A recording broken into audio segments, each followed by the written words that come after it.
Hey y'all. All right, I'm going to start with a little bit of the training. This is 13 tips to be successful at direct sales. So this was a Google search that I did, just wanting to kind of start at the absolute basics, getting to the bottom or the beginning steps of how do you create a successful direct sales business. Now, this can associate to Scentsy, and I will add as much Scentsy into this as you can, but this can also relate over to any other direct sales. Direct sales is directly selling to a consumer. That means your friends, your family, through Facebook, internet, or Facebook, Instagram, TikTok. These are your basics that you have to start with. So the number one is only sell what you genuinely use and enjoy. So with direct sales, if you do not use your products, if you do not love your products, that right there is going to be really hard for you to be able to sell and promote the products if you don't believe in them.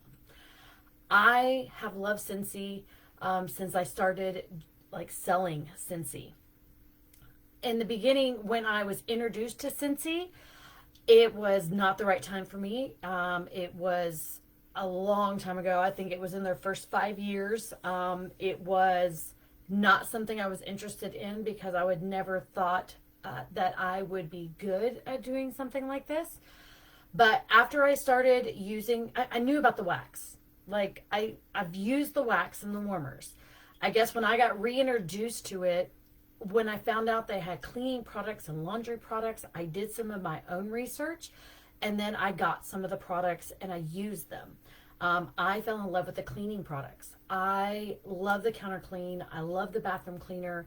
I have slowly started to use the all-purpose cleaner. It wasn't something I started with, but I love the products. So again, your number one top selling or top tip to be successful at direct sales is sell what you genuinely use and enjoy. Okay, so number two, you need to identify your ideal target audience. Who are you wanting to sell to? Who would this help? Who would enjoy these products? Now, instinctively, when you think of warmers and wax and you think of the decor, that would, I guess, kind of in those role bias ideals that we have, that you would think that women would be predominantly the ones who use them. I have sold to men and women. I have sold different products to both genders. So don't think that your target audience should just be one or the other. You need to think of like home owners, RV owners, car owners, pet owners, parents, so anybody who has children. And then, of course, there's the whole body line and the clothing line. So if they do their own laundry and they wash their hands, they wash their body, they use lotion. Now, not everybody uses lotion, but you have to start thinking of your ideal target audience of what are you wanting to promote and who is it going to help. So 3 is knowing where your audience is. So those people that are parents, the car owners, the RV owners, pet owners, where are they at? Are they on a social platform? Are they at a local, like if there was a dog park, you could always make some samples and take them out to the dog park. If your kids were in daycare, you could take some of the like scent packs or some of the little buddies, something you could donate so they could see the use of them. You have to look at where your audience is located at. 4, sell by storytelling. Guys, you need to have a story. If your story you don't think is good enough, use someone else's stories. Utilizing YouTube to watch some of our superstar directors and the way that they talk about the products or how they got involved with Scentsy, or even some of your teamies, you can use other stories. Like, I am not a pet owner, but I can talk about my customers who are pet owners, how they've used it, how they've liked it, how they've utilized our products. That's the only product I can't personally use. But you can talk about how the counter clean has changed someone's life or what they've used it on. Like, I don't have little kids anymore, but I do have to clean up certain things after, a spill or a mess or the couch, those type of things.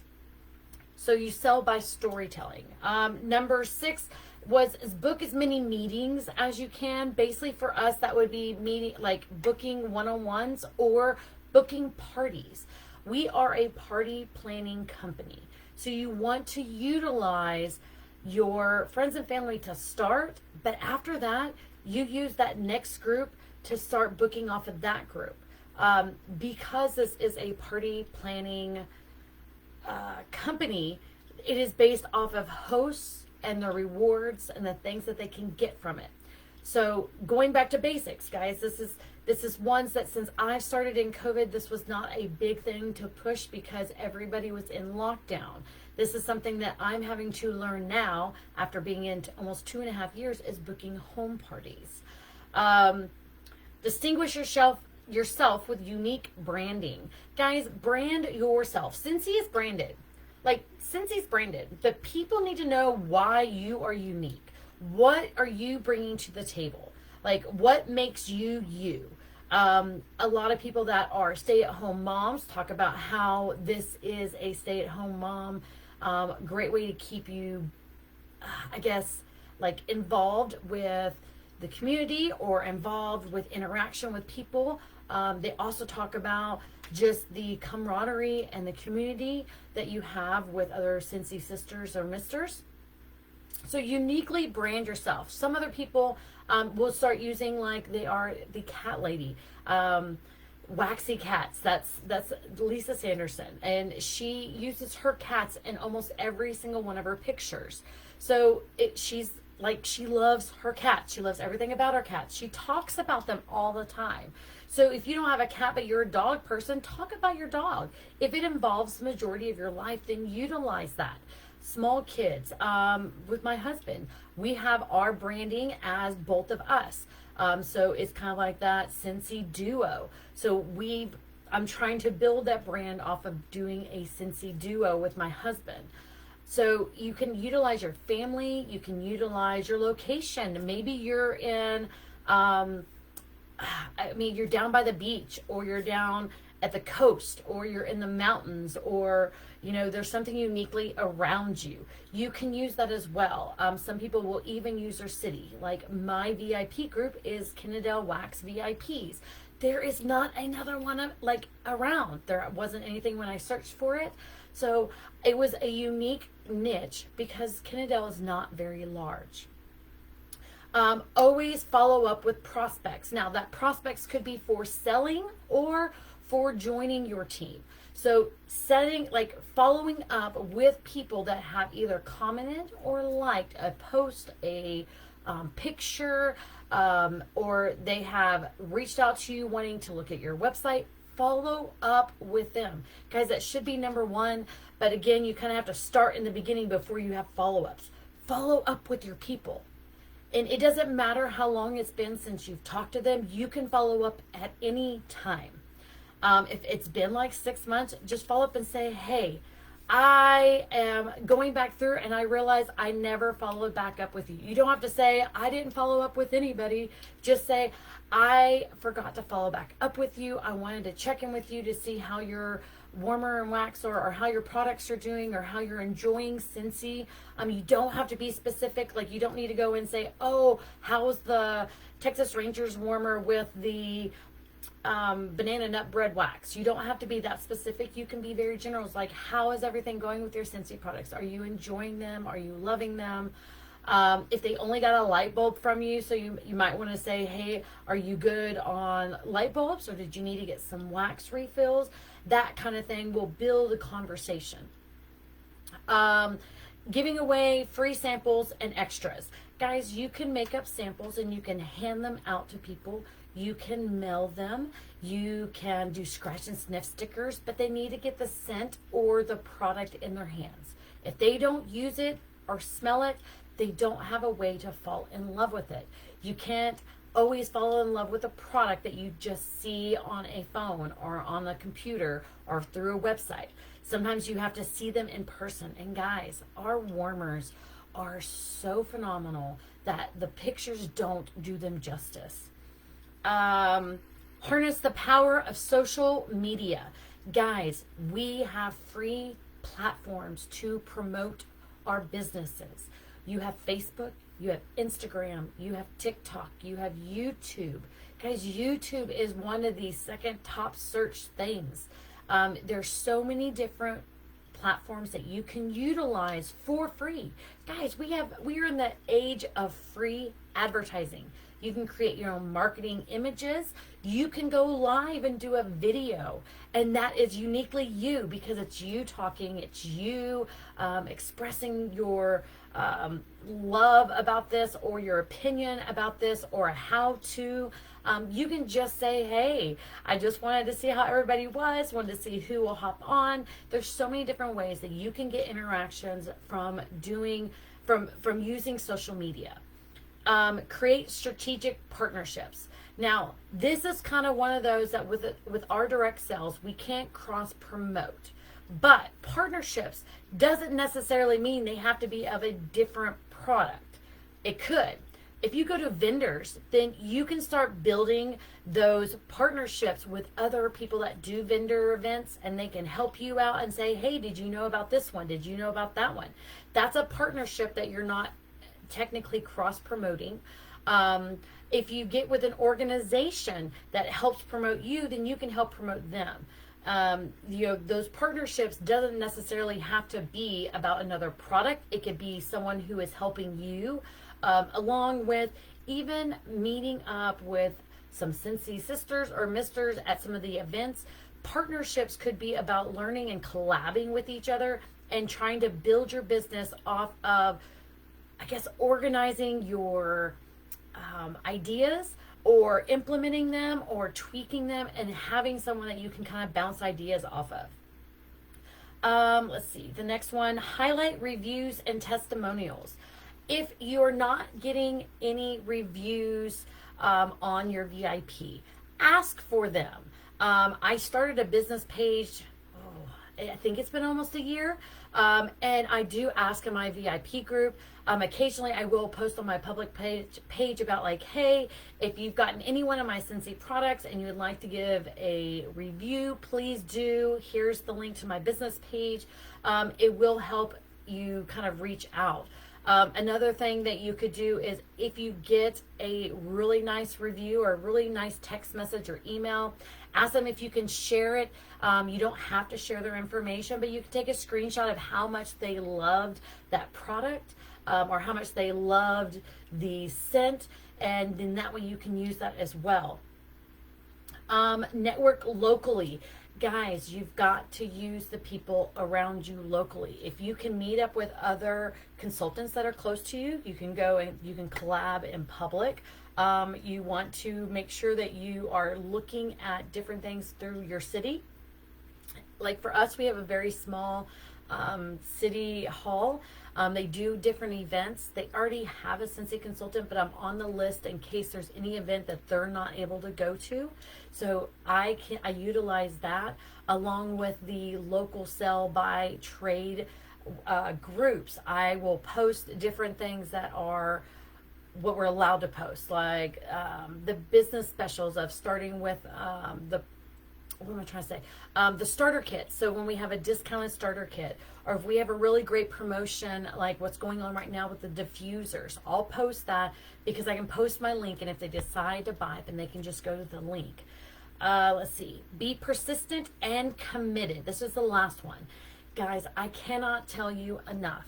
This business is ran on your desire to be successful. If you are just wanting to do this just to get discounted whenever you purchase items, and you're the hobbyist that is doing maybe 1 or 2 orders a year, then that's be persistent, be consistent with your commitment to the business. If you're wanting to do it part-time and you're only collecting one order a month and you're only posting, just be consistent with whatever way you want to with this business. For me, my consistency and my persistence is I want to build this business up.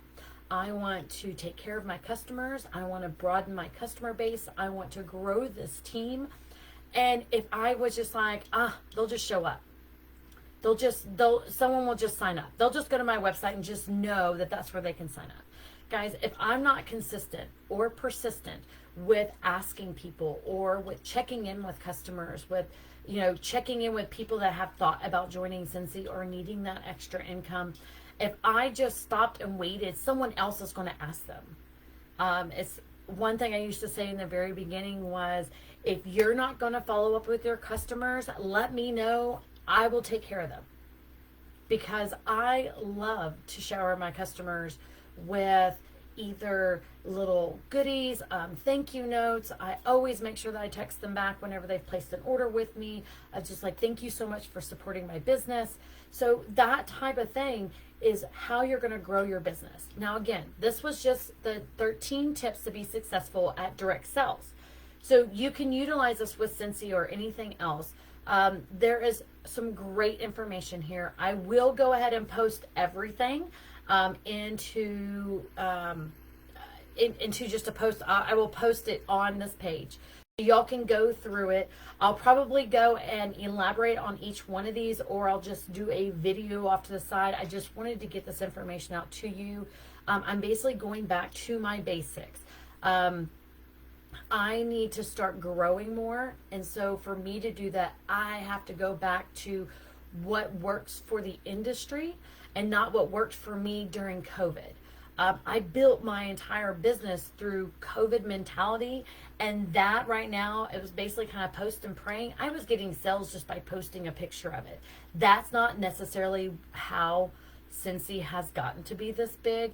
It's really about some work. And so I have to kind of revamp what I'm doing. I've changed my VIP group. I've changed the way that I've contacted my customers, how I'm doing my follow-up. So I'm reevaluating, removing, I'm tweaking everything. I'm getting into a different mindset to build my business to be where it can substantially support me solely. I don't have to get another job. So again, I will post all the list so you can kind of go through it. If you guys have any questions, if you have any, like, I really need to work on this. Like, if you have a point where you're not really sure how to follow up, what to say on the follow up, or how to send out happy mail or thank you mail, or you're not even sure how to post or how to schedule posts, or why should you schedule posts, you don't have to use a VIP group at all. You don't have to use a business page at all, but you have to utilize something. You either need to get on a texting format. There's a whole bunch of different programs that you can send out text to your customers. You can do an email program to where you're sending them emails to let them know of the stuff that's going on. You need to have some kind of communication or contact information from your customers. That's the only way to be able to take care of them. That's why they have the apps. So those apps that they're getting for like McDonald's and Sonic, they'll send updates saying, hey, did you know this was on sale today? You can order it from here. So that's something you have to think about. You can utilize how other people advertise or reach out to their customers, and you can kind of tweak it to work for you and your business. I think that's all I really have for today. I hope you guys had an amazing Christmas. I really can't wait to see what 2023 is going to bring. Again, since I'm changing some stuff up, if you need a help with kind of a map of what you want to change for next year, how to make those changes, how to implement the changes, because we can learn a lot of different tips and tricks and hacks, but if we don't ever implement them, then we've learned all that information basically for nothing. If you're not putting forth the effort to implement a system or program or follow-up, it doesn't really help to keep learning about it if you're not going to try and implement it. You will learn more about what works and what doesn't work on trying. You know, we always talk, I say we always, I used to talk about a lot about you don't fail when you don't get something right. You learn a way that you don't want to do it. It's not about failing, it's about trying. If you don't ever try, if you don't ever ask the question, the answer is always no. So you have to look at it's a learning process of this business, how it works for you, how it works for your family, how it works for your business, for your customers. So it is a constant revolving entity that you can build, create, or you can let it dwindle down till it's nothing. It is up to you. You are your own business owner. I can't make you do anything. I can't tell you how to run your business. I can offer suggestions. I can help you through it. I can mentor you and just basically show you everything that I do. But at the end of the day, it is still up to you. It's up to you to grow your business, to love it, to let it flourish, or to decide that this is not something that you want to do. That's what I got for you guys today. I love you all. I hope you have a very blessed day, and I hope to see you guys soon.